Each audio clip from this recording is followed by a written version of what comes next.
오늘의 말씀의 제목은 두 종류의 십자가입니다. 사실 십자가의 종류는 이루 헤아릴 수 없이 많고 다양하고 성격도 다 다르겠죠. 그러나 십자가를 전체로 한번 우리가 일괄해 보면서 두 관점에서 한번 정리해 볼 수 있지 않을까, 그런 의미에서 제목을 두 종류의 십자가로 했습니다. 오늘 본문 말씀은 마가복음 8장 34절의 말씀인데요, 이렇게 시작됩니다. 무리와 제자들을 불러 이르시되 누구든지 나를 따라오려거든 자기를 부인하고 자기 십자가를 지고 나를 따를 것이니라. 예수님을 따르기 위한 조건이 있다면 두 가지로 예수님께서 말씀하고 계셔요. 자기를 부인하고 그리고 자기 십자가를 지고. 이 자기 부인이라고 하는 것은 정말 우리 기독교 신앙의 첫 출발에 해당되는, 어떻게 보면 제일 중요한 첫 단추입니다.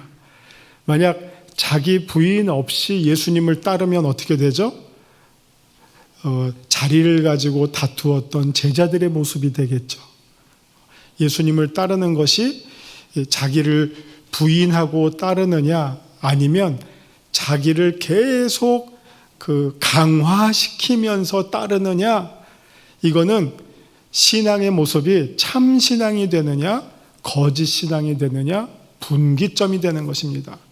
많은 사람들이 예수님을 따랐어요. 예수님 당시에 예수님 보고 호산나 하고 모든 배고픔도 해결했고 모든 문제를 다 해결해 주시니까 예수님 정말 메시아구나 열심히 따랐어요. 그런데 그들이 예수님을 따랐던 이유는 자기 부인이 아니라 자기 것을 쥐고 더 많은 것을 얻기 위해서, 누리기 위해서 예수님을 따랐죠. 자기 부인이 없는 예수님을, 자기 부인 없이 예수님을 따르는 것은, 그 모습은 또 하나의 자기 우상화일 뿐이고요. 예수님을 따를 때 그것이 진정한 예수님의 따름이 되려면 자기 부인이 전제가 되고 그 다음에 자기 십자가를 지고 따를 때 그것이 진정하게 예수님을 따르는 모습이 됩니다. 예수를 수십 년을 믿어도 자기 부인 없이 예수님을 믿으면 계속해서 더 많은 것, 이거를 정말 발버둥 치는, 정말 어떻게 인간의 가장 원초적인 모습을 놓치지 못하고 예수님 믿으면 말짱 헛거져. 그러나 정말 바울이 뭐라고 합니까? 내가 매일매일 죽노라. 왜 죽어요? 멀쩡하게 살아있는데. 죽노라라고 하는 표현이 무엇입니까? 매일매일 자기를 부인하는 겁니다. 우리는 다 죄인이라서요, 자기를 부인하지 못하면 절대로 내 옆에 있는 사람과 제대로 지낼 수가 없어요. 싸움만 해요. 부부 생활도 마찬가지잖아요. 모든 공동체 생활이 양보와 섬김과 희생이 없이 공동체 생활이 되나요?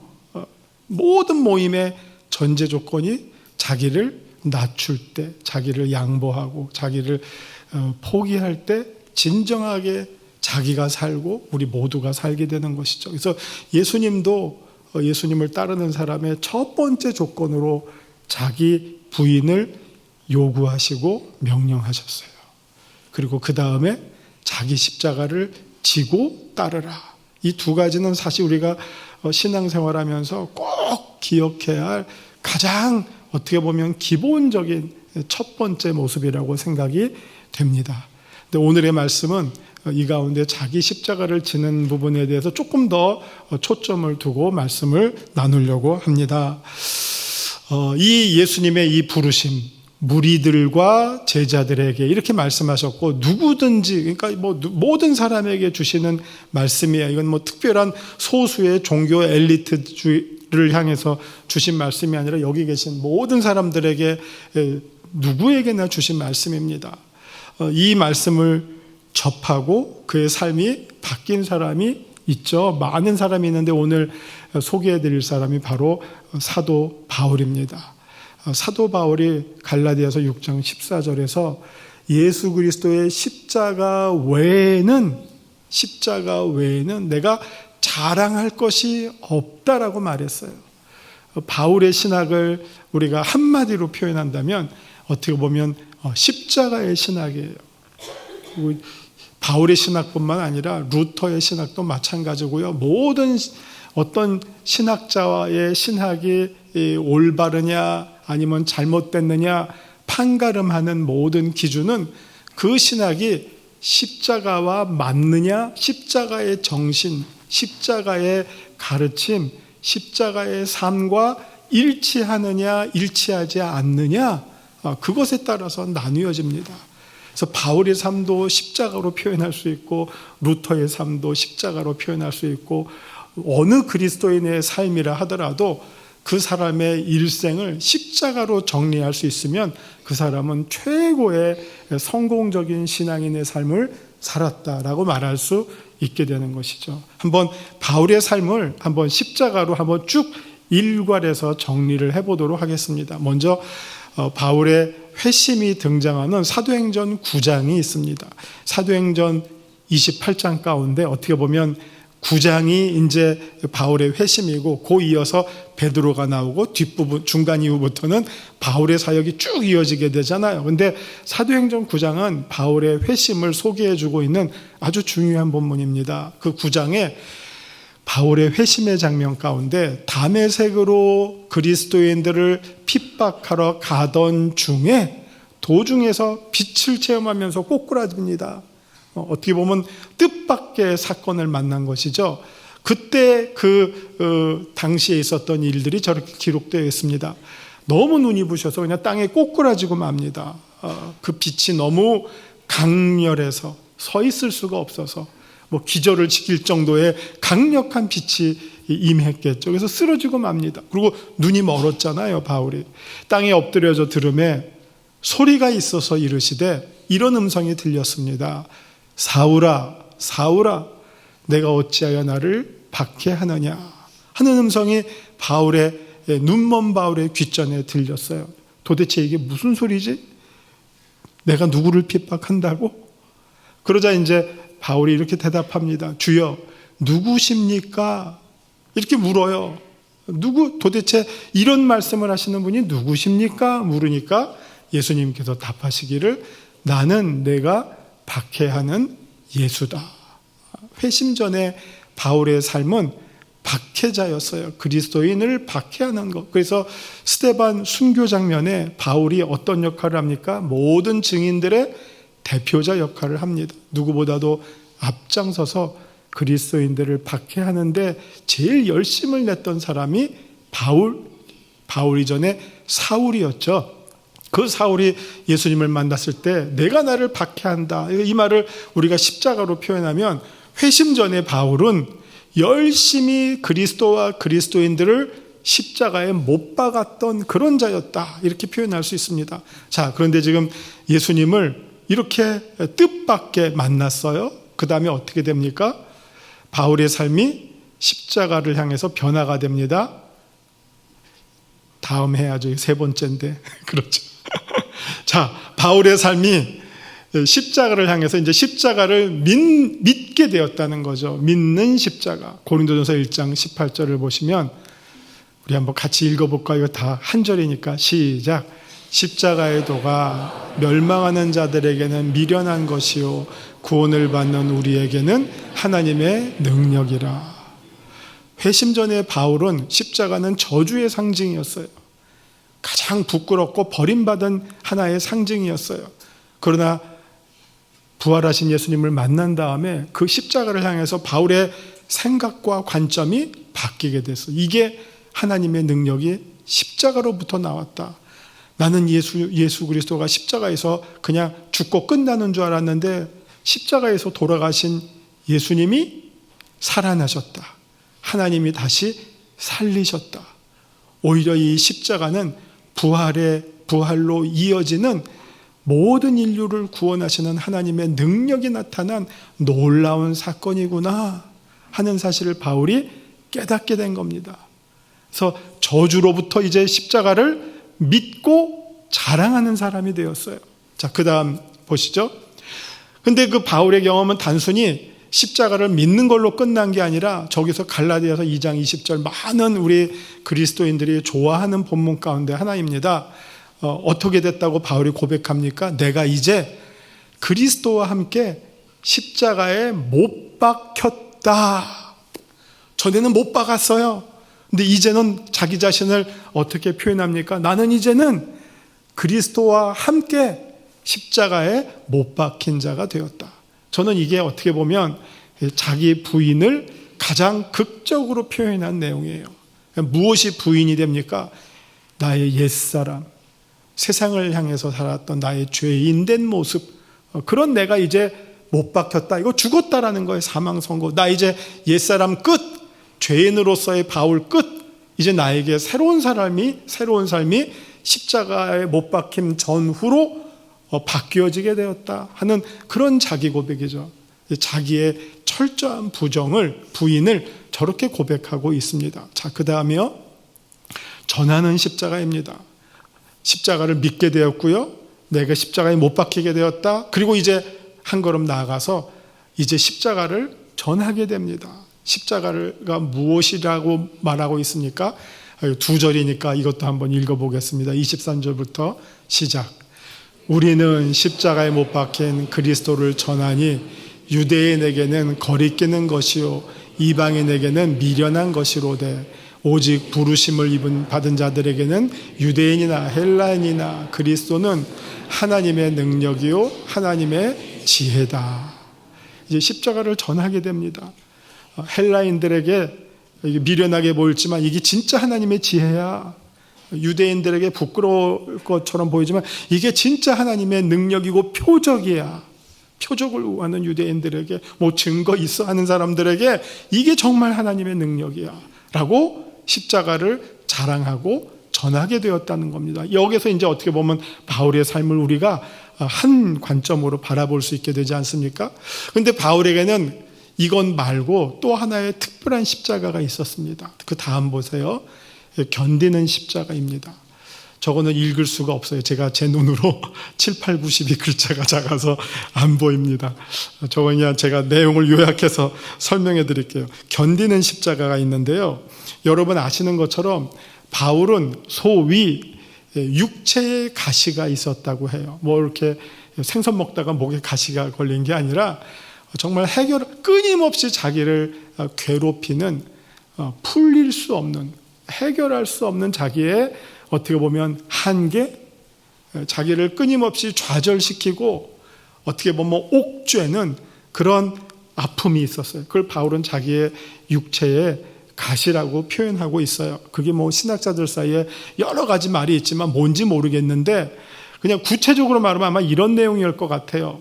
당시 바울은 상당히 요즘식으로 말하면 자존감이 높은 사람이에요. 그리고 자랑할 것이 많은 사람이에요. 수많은 공격을 받았어도 큰 소리 뻥뻥 칠 수 있었던 사람이에요.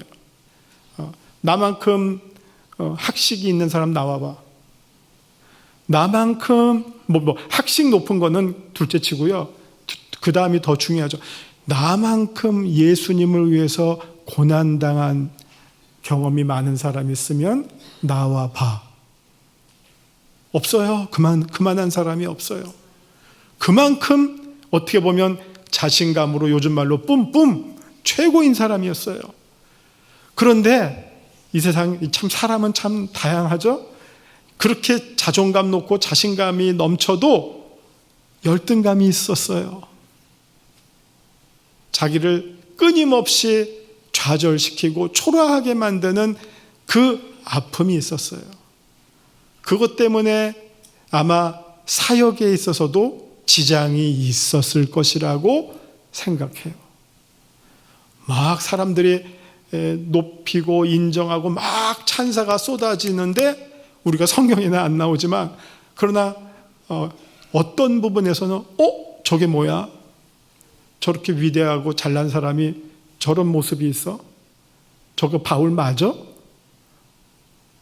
바울의 사역과 권위와 그의 어떻게 보면 그의 일들, 업적을 단순에 무너뜨려 버리는 그런 아픔이 있었다는 거죠.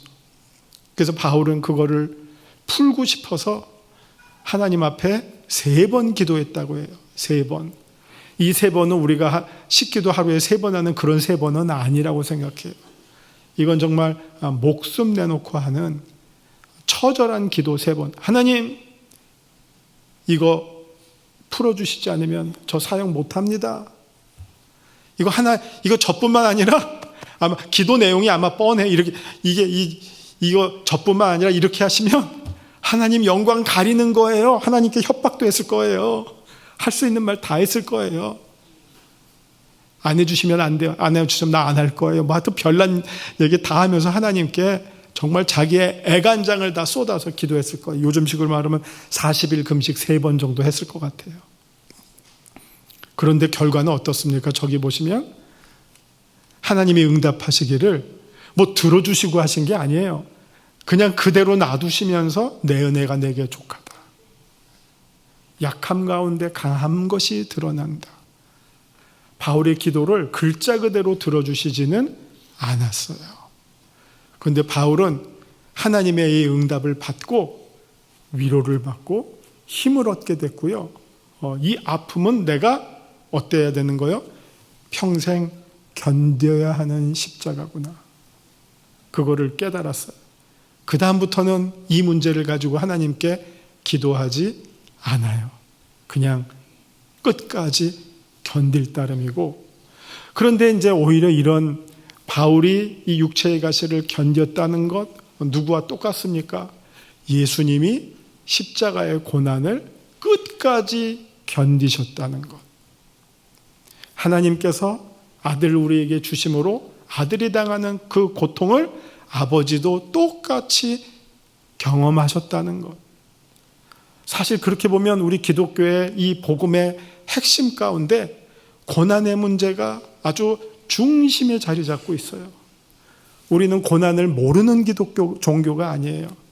그리고 모든 고난을 청산하는 기독교가 아니라 고난을 받아들이고 해결하고 끝내 견디고 이겨내는 기독교예요.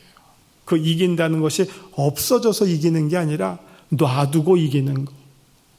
그게 어떻게 보면 고난을 대하는 우리 신앙인들의 자세고 그 가운데 나타나는 하나님의 능력이라고 하는 것이죠. 그게 바로 사도 바울이 견뎌야 했던 십자가였다는 겁니다. 우리들도 마찬가지예요. 여러분, 이 견뎌야 할 십자가가 없으신 분은 아마 한 분도 없으실 거라고 해요.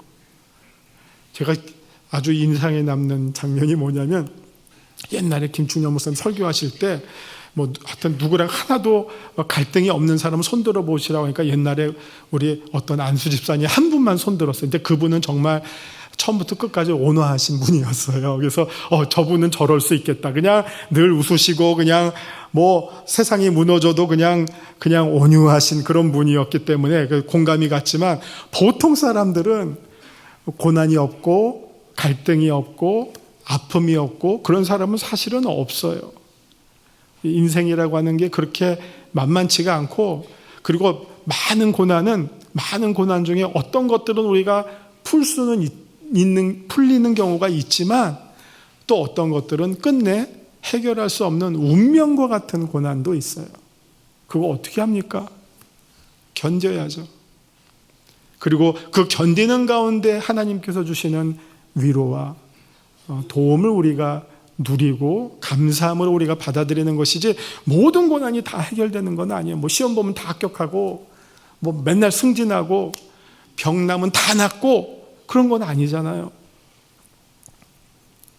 병에서 낫다는 간증이 이제는 사라졌잖아요. 병난 일 하나님 낫게 해주셨습니다. 할렐루야, 할렐루야. 돌아가시는 분이 너무나 많은데 낫는 걸로만 우리가 간증하면 어떻게 하겠어요? 오히려 그 병을 안고 어떨 때는 치유가 안 되잖아요. 그러면 정말 기쁜 마음으로 천국 바라보며 그 죽음을 받아들이는 담대하고 용감한 모습 속에서 우리가 오히려 신앙의 힘을 찾고 발견하게 되는 것이죠. 우리가 살면서 그렇게 우리 생각대로 풀리지 않는 많은 문제들은 우리가 견뎌야 하는 십자가의 모습이라고 생각이 됩니다. 근데 많은 분들이 이제 견디는 십자가 하면서 뭐 내 애물단지, 내 왼수 이거 내가 그냥 끝까지 지고 가야지 하는 경우가 있는데 뭐 어쨌든 그렇게라도 지고 가시는데, 그 다음에 이제 오늘 설교의 말씀으로 이어지는 우리가 지고 가는 십자가가 있습니다. 평생. 자, 지금까지 앞서 말씀드린 십자가는 어떻게 보면 수동적인 십자가예요.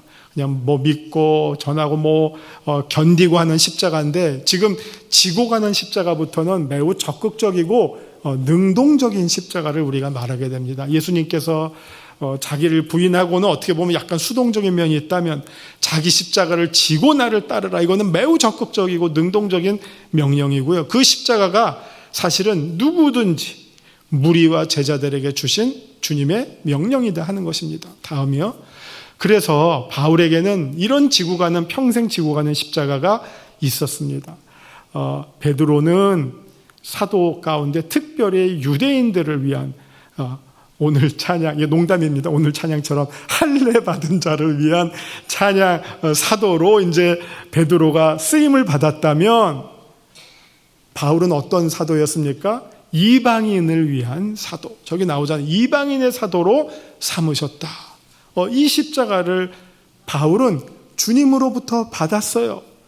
그래서 달려갈 길을 다 달려가고, 정말 그 바울의 1차, 2차, 3차 선교 여행을 보십시오. 우리 여러분 지금 사도행전 여기까지 따라오셨잖아요. 수많은 정말 죽음의 고비를 넘겨가면서 편한 길을 놔두고 그 험로를 마다치 않고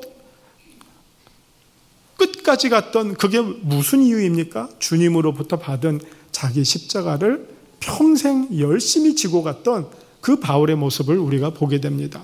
그 다음이요.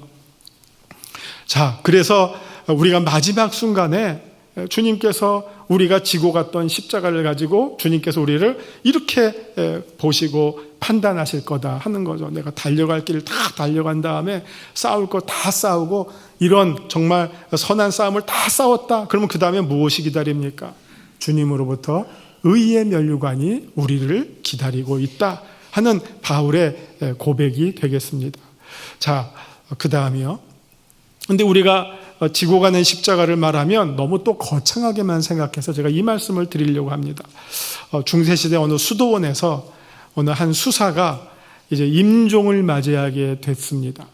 임종을 맞이하니까 이제 주변의 동료들이 쭉 그 임종을 지켜보게 됐는데, 이 수사라고 하면 어떻게 보면 안수받지 않은 평생을 헌신했지만 서품 받지 않은 신부로서의 수사예요. 그래서 이 수사는 다 전문직이 있어요. 음식을 하거나 목수일을 하거나 아니면 뭐 포도주를 만들거나, 왜냐하면 수도원에서 포도주 만드는 거는 대단히 중요한 일이거든요.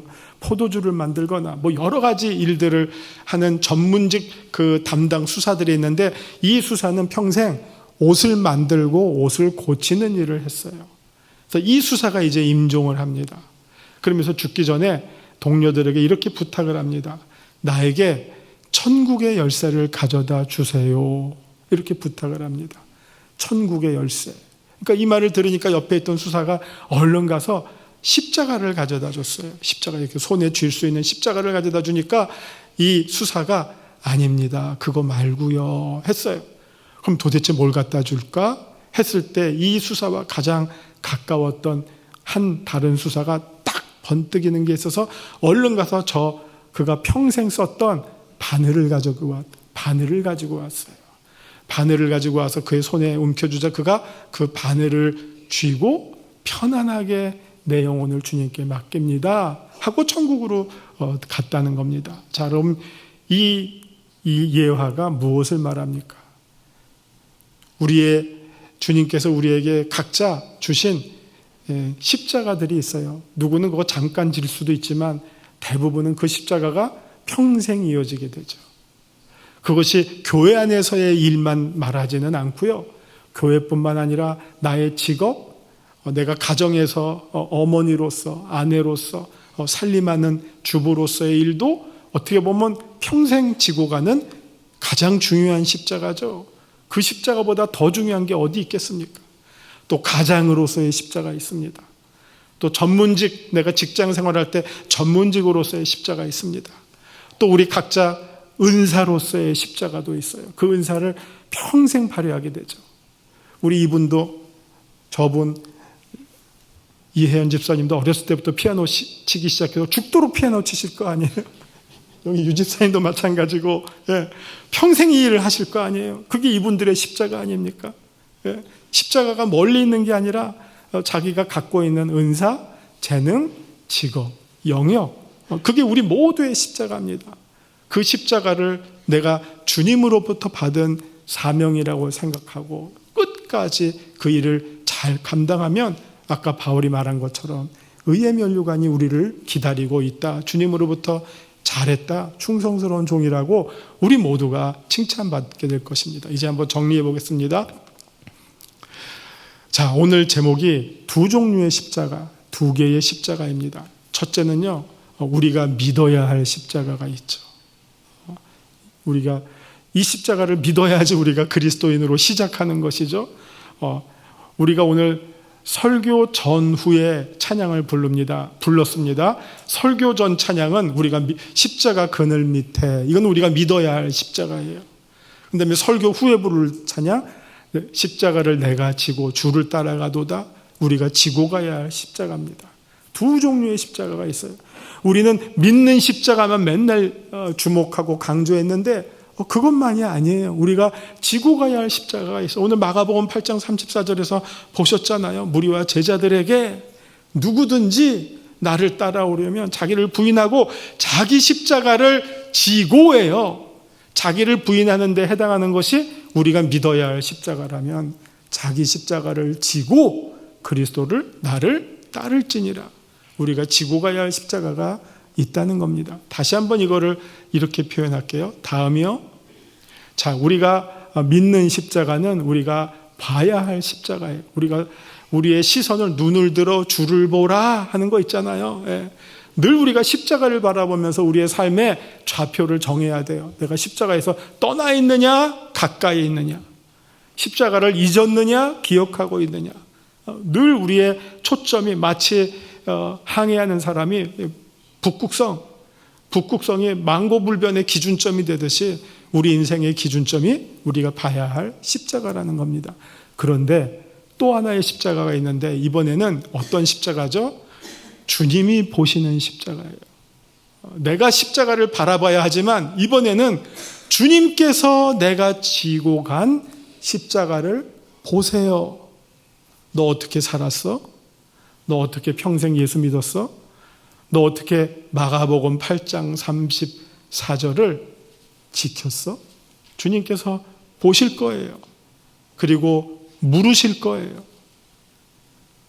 우리 인생의 마지막 날 주님께서 내가 진 십자가를 보시고 고생했다, 잘했다, 축하한다, 칭찬이 오면 성공한 인생, 구원받은 인생이지만 네 십자가 어디 있니?